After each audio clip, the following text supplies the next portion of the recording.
Zabbuli ey'ekikumi abatukuvu balina omukisa. Mutendereze Mukama. Alina omukisa oyo atya Mukama, asanyukira ennyo amateeka ge. Ezzadde lye linaabanga ly'amaanyi ku nsi, ezzadde ly'abatuukirivu linaabanga n'omukisa. Ebintu n'obugagga biri mu nnyumba ye, n'obutuukirivu bwe bubeerera emirembe gyonna. Eri omutuukirivu omusana gujja wala ekizikiza, oyo wa kisa, ajjudde okusaasira, era ye mutuukirivu.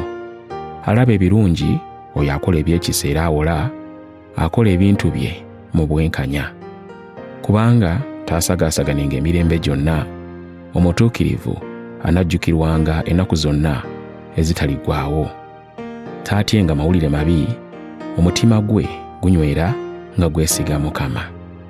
Omutima gwe mugumu taatyenga okutuusa lw'aliraba by'ayagala nga bituuse ku balabe be. Agabye nga bw'ayagala awadde abaavu, obutuukirivu bwe bubeerera emirembe gyonna. Ejjembe lye lirigulumizibwa n'ekitiibwa. Omubi alibiraba, alirumwa omwoyo, alirumwa obujiji naye nga talina kyakukola.